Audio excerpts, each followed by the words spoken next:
Hey Canucks fans, it's time for another edition of Ask Me Anything.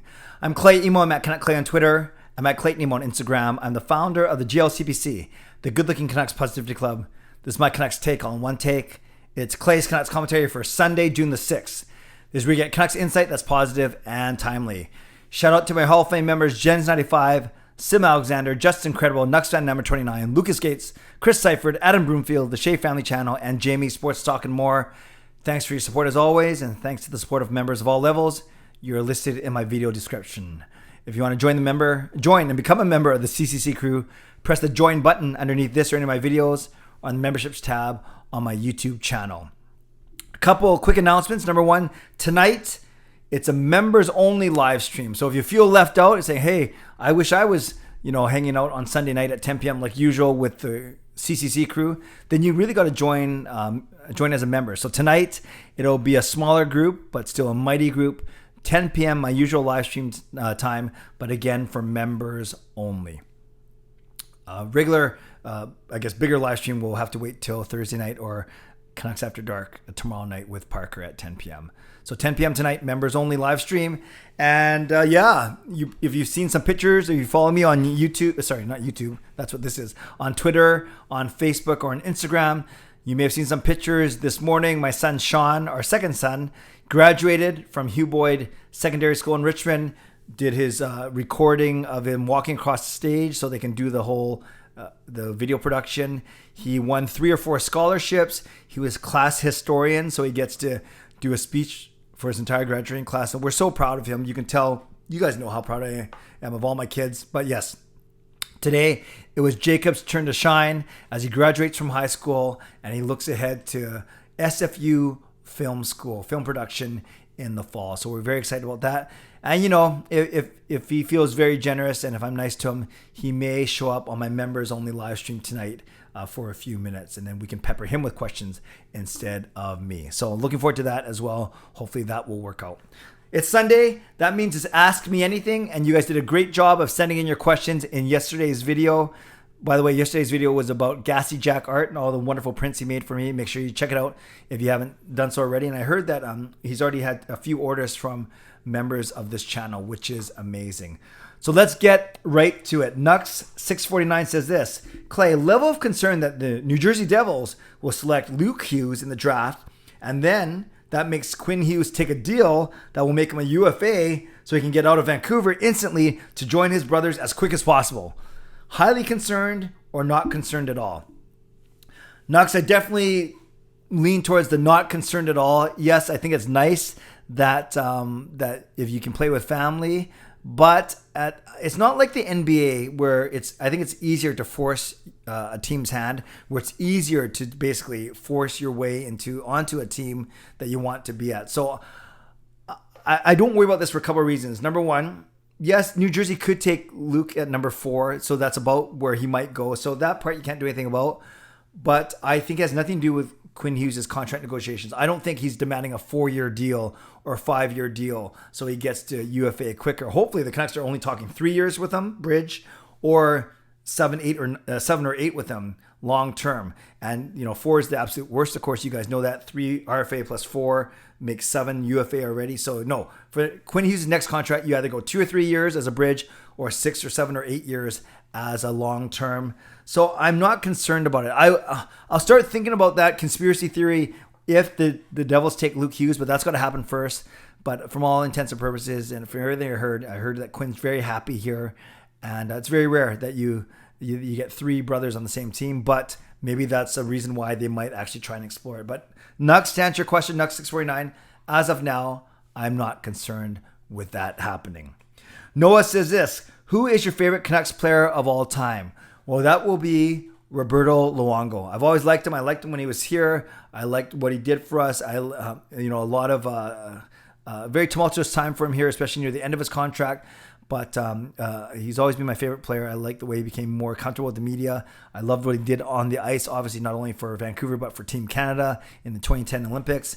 And I like the fact that when Marie and I wrote a song about him, he actually reached out to me by DM. We don't DM all the time, but we have DM'd a few times. And I really like Roberto Luongo a lot. He's my favorite player of all time. And my favorite current player, even though no one asked, is Bo Horvat. Beauty Breaks asks, what is your bold prediction for the Canucks next year? I'd love to say they'll make the playoffs, but that's not exactly bold. Some people think that they have a chance because of how weak the Pacific Division may be.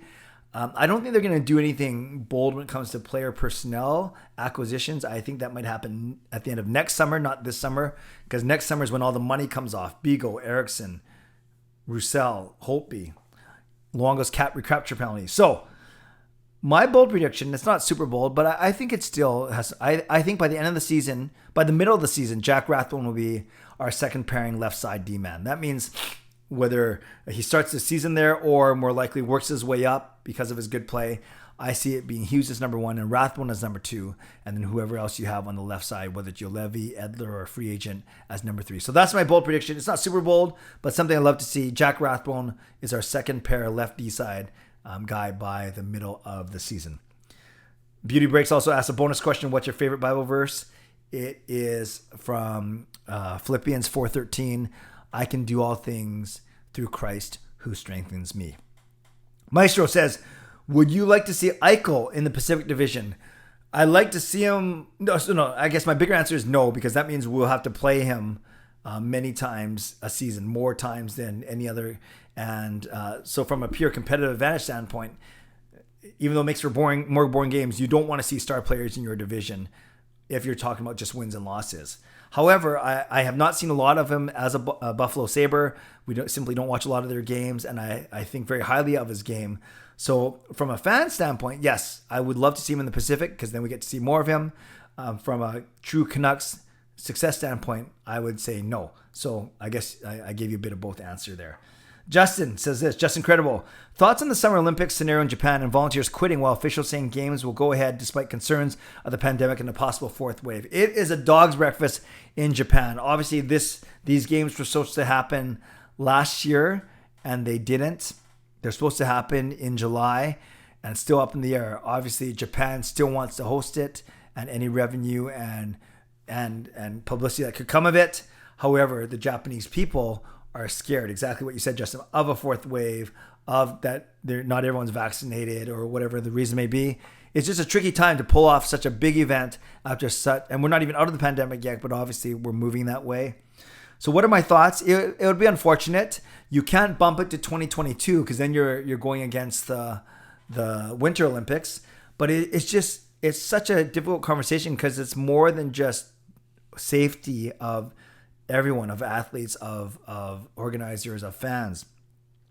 It's also those athletes that train for this one opportunity every 4 years in a particular sport. So it's money, sponsorships, partnerships. I get all that. I get that it's very complicated. But in my heart of hearts, you can't put athletes and fans at risk. So I don't know what's going to budge. I don't know what's going to change. I don't know who's going to win. But it's definitely a story that I'm going to keep my eye on. And as a sports fan, I would love to see it happen.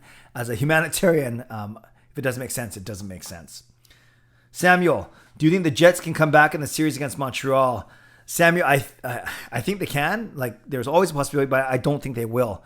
I think Price is playing just as well as Hellebuck, obviously.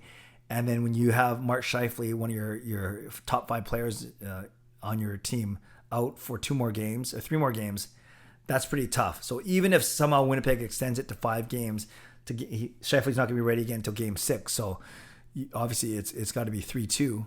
Either you're up 3-2 or you're down 3-2. So that means that Montreal's got to win. Winnipeg's got to win at least 2 of the next 3 to even get Scheifele back in the lineup. So I think they can, but as much as I want them to, because they're my favorite team, you guys know, aside from Vancouver, I don't think that they will. It's kind of cool, interesting too. To hear this morning that the government has extended that exception to allow American teams to come in here to play in the playoffs in the 3rd and 4th round if necessary, and therefore not a Canadian team having to make a U.S. city their home base. Nucksfan number 29. Where did Dusty play minor hockey? Did he come up in the Richmond system? So obviously that's a question about my cousin Dusty, who Dusty Emo, you guys know, goaltending coach for the LA Kings for 4 years, Winnipeg Jets for 2 years prior to that.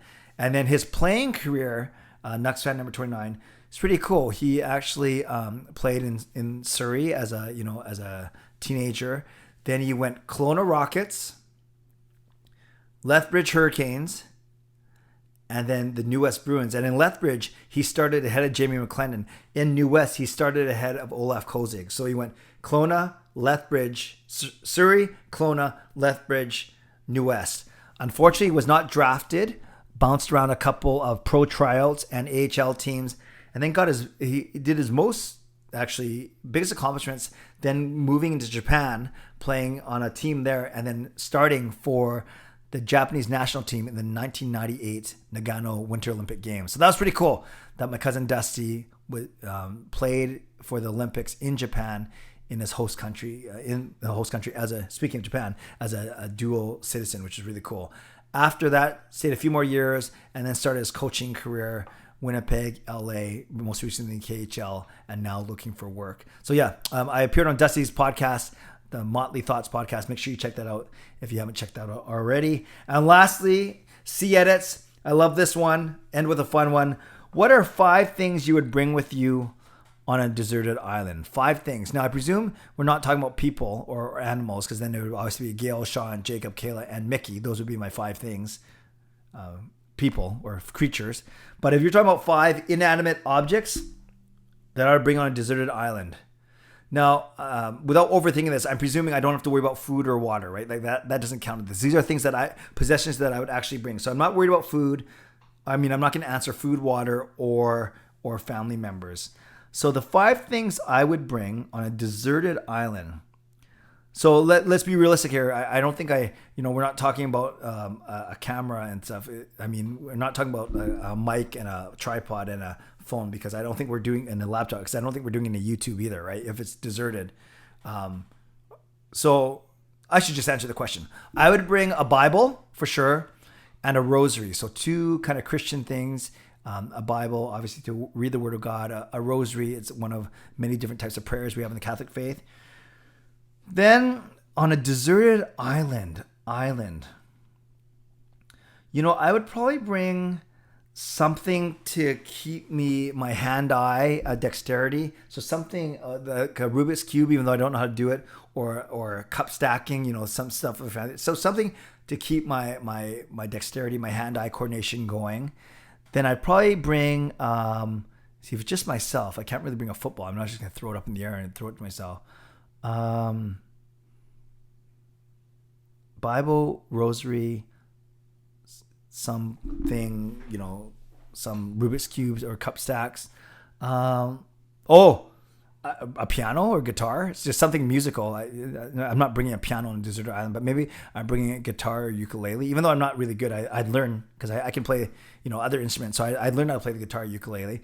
So let's do a Bible, rosary, Rubik's Cube, for instance, guitar, ukulele, and my fifth thing would be deserted island.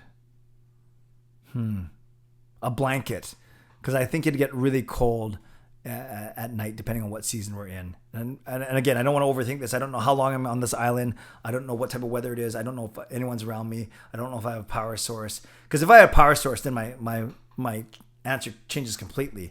Like I'd bring probably like laptop, microphone, and phone. So that's 3 things. And then still my Bible, my rosary. But let's say no power, no whatever. I'd go Bible, rosary, Rubik's Cube, guitar, and a blanket. So there we go. Those are 5 things. See edits. Either you're going to be very impressed with my answers, or you're going to think those were the worst answers in the history of answers. So thanks everyone for your questions. I couldn't get to all of them because the video would be way too long, even longer than the 15 minutes this one will be. But anyone that I didn't answer, I will answer directly in the chat from yesterday's video. So once again, thanks for all your questions. Hope I answered them to your satisfaction. I would do this every Sunday, and therefore ask for questions every Saturday. Tonight, 10 p.m. live stream, but for members only. I hope to see you there. In the meantime, you can leave an answer to any of my questions in the comments today. Talk about anything you want, but I look forward to getting back to a more regular video schedule starting tomorrow. In the meantime, stay safe, stay healthy, take care of yourselves, and take care of each other. Oh yeah, and I forgot to say, subscribe if you like to, like this video if you like to, and become a member of this channel if you like to. God bless, and go Canucks go.